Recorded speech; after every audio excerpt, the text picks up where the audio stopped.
Amigos da Rádio Tapuí, do portal JWM, voltamos a falar aqui do Centro Clínico JWM, dessa vez com a doutora Cristine Dietrich, ginecologista e obstetra, e a gente segue essa campanha do Outubro Rosa, esse momento de buscar mais esclarecimento a respeito do câncer de mama e, evidentemente, de buscar também a solução, né, para esse problema, o diagnóstico precoce, enfim, todas essas questões que a gente já vem abordando até aqui, nos primeiros dias do Outubro Rosa, com pacientes, né, com pessoas que já estão passando pelo câncer de mama, que estão enfrentando essa batalha e que estão vencendo essa batalha. E agora a gente conversa, então, com a doutora Cristine.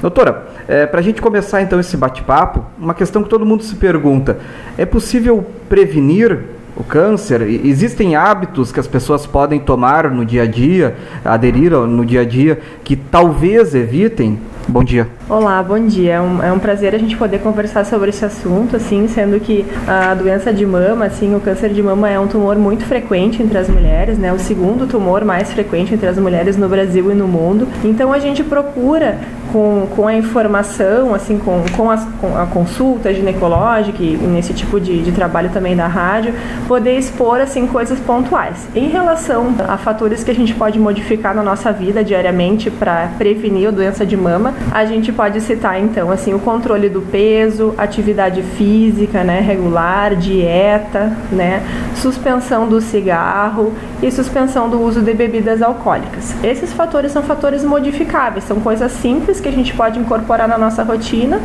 né, para evitar qualquer tipo de doença, mas especialmente a doença de mama.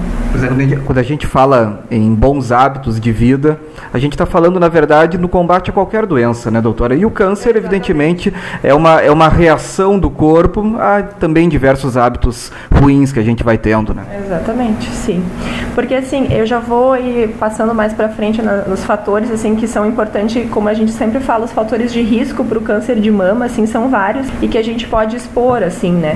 Especialmente em relação à idade da mulher, a gente sabe que a doença da câncer de mama tem uma incidência maior após os 35 anos, mas também após os 50 anos há uma chance maior do risco da doença. Pacientes que têm, são fatores mais pontuais, assim, mas a primeira menstruação mais cedo, a menopausa mais tarde, pacientes que fazem uso de terapia de reposição hormonal por um período mais prolongado, pacientes que têm história familiar também, né, de doença de mama, especialmente familiar de primeiro grau, tem uma chance maior, e existem alguns fatores genéticos, mutações em alguns genes específicos que podem predispor a um maior risco da doença. Então são coisas que sempre a paciente vai discutir com o ginecologista ou com o mastologista na consulta, né, pra gente procurar, vamos dizer assim, fazer uma triagem dessa paciente e ficar mais esperto, né, para evitar esse tipo de lesão, né? Em geral, tem alguma idade específica que se deve começar a fazer os exames, tipo mamografia, ecomamária e outros?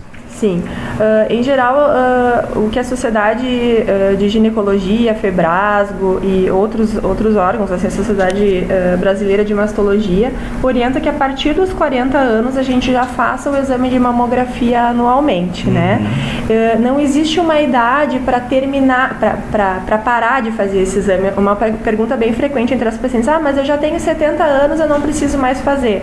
E a gente sempre orienta que não tem idade para parar, porque essa é uma doença que ela pode, né, não tem uma idade para a gente terminar esse acompanhamento. A gente segue sempre fazendo. O exame principal de rastreio é a mamografia, mas existem algumas pacientes que a gente indica também fazer o ultrassom de mama e, em alguns casos mais selecionados, a ressonância. Assim, são casos mais específicos, mas a ressonância nuclear magnética é um exame que a gente pode utilizar também como um arsenal, assim, para fazer a investigação. Para tirar a última dúvida, né? Exatamente.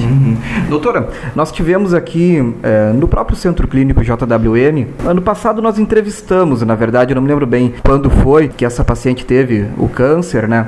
Mas uma jovem de 30 e poucos anos teve câncer de mama, a gente entrevistou ela trouxe todo o relato aqui para nós também na clínica, e aí fica a questão, né? Bom, a idade normalmente recomendada é a partir dos 40, mas existem sinais que o corpo dá, que as mulheres podem começar a perceber e servir de alerta. Bom, eu acho que é melhor eu procurar minha médica, o meu médico, conversar melhor com ele, porque talvez seja alguma coisa. Existe algum sinal? Olha, em geral, assim, a doença de mama nos estágios iniciais, assim, ela pode não mostrar nenhum sintoma, nenhum sinal específico, assim, que a mulher possa sentir, né? Porque, em geral, a mamografia ou os exames complementares, eles são super importantes porque eles detectam a doença muito no início, assim, né? Quando a paciente já tem um nódulo palpável, que a paciente mesmo palpa, ou que o médico palpa na consulta, às vezes a doença já realmente está mais avançada, assim, né? E, claro, existem casos muito graves, assim, que a paciente chega já num estágio bem mais avançado da doença que realmente, assim, salta aos olhos, né? Que a lesão está bem evidente, mas ela é uma doença, assim, que relativamente nos estágios iniciais ela pode não manifestar nada, e só pelos exames de rastreio que a gente vai detectar. Existe alguma alteração no exame de sangue também que já serve como um primeiro alerta ou não? Exame de sangue não seria, assim, um exame para a gente investigar esse tipo de doença, seria mais, especialmente a mamografia. As pacientes que têm algum fator de risco importante, a gente pode começar a fazer antes dos 40 anos também esse exame, assim, né? Muitas vezes lá pelos 35 anos, ou quando a paciente tem uma história de um familiar próximo, a gente pode começar mais precocemente ainda. Cada caso é individualizado, né? E por isso a importância de conversar com o médico, seu médico, sobre a sua situação mesmo, né? Sim. Esse é um ponto importante, né? Cada pessoa é uma pessoa, cada indivíduo, cada organismo tem as suas características e não há uma regra fixa, né, doutora? Em tudo, né? Em tudo que se trata do corpo humano, né? Exatamente, é bem isso mesmo. Muito obrigado, doutora Cristine Dietrich, ginecologista e obstetra do Centro Clínico JWM. Nós voltaremos a falar com a doutora Cristine Dietrich ainda nesta campanha do Outubro Rosa, o mês de prevenção ao câncer de mama. E voltaremos também com outras entrevistas direto aqui do Centro Clínico JWM, que está com uma decoração toda especial, enfim, que tem toda uma campanha neste Outubro Rosa para beneficiar, para favorecer, para ajudar as mulheres patrulhenses e de toda a região nessa tão importante prevenção.